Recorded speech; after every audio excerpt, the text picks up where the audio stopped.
দিলীপ ঘোষের বিরুদ্ধে এবার নির্বাচন কমিশনে তৃণমূল কংগ্রেস দিলীপ ঘোষকে ভোট প্রক্রিয়া থেকে সরিয়ে দেওয়ার সাসপেন্ড করার দাবি জানানো হয়েছে। তৃণমূল কংগ্রেসের পক্ষ থেকে অন্তত 7 দিনের জন্য সাসপেন্ড করার দাবি জানানো হয়েছে। কমিশনের কাছ থেকে কমিশনের কাছে কড়া পদক্ষেপের আর্জি জানানো হয়েছে জোড়াফুলের পক্ষ থেকে।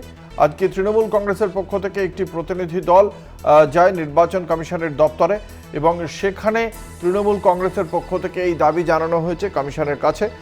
তাদের স্পষ্ট বক্তব্য, অন্তত 7 দিনের জন্য ভোট প্রক্রিয়া থেকে সরিয়ে দেওয়া হোক দিলীপ ঘোষকে। আপনারা সকলেই জানেন মমতা বন্দ্যোপাধ্যায়ের বাবার পরিচয় নিয়ে যে কুকথা বলেছিলেন দিলীপ ঘোষ, তার প্রেক্ষিতেই তৃণমূল কংগ্রেসের এই পদক্ষেপ। কি বলা হয়েছে তৃণমূল কংগ্রেসের পক্ষ থেকে আমরা শোনাবো। तो चीफ इलेक्टोरल ऑफिसर के पास हमारी यही इत्तेजा थी कि केवल उसको आप एक शोकाज करेंगे और वो शोकाज का उत्तर कब देंगे और तब तक निर्वाचन आगे बढ़ जाएगी। ऐसा नहीं हो सकता है क्योंकि ये बार बार करते हैं। तो इसके ऊपर कुछ कड़ी से कड़ी कार्रवाई कीजिए और इतने हद तक भी जाइए।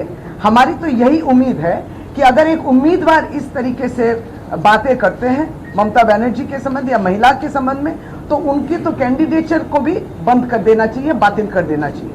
तो ये हमारी प्रेयर थी जो हम लोग। Number 1, CEO should issue a show cause notice to Dilip Ghosh. Number 2, if Dilip Ghosh answers responding to that show cause notice, don't entertain his clarification. Just inquire whether he has said it or not.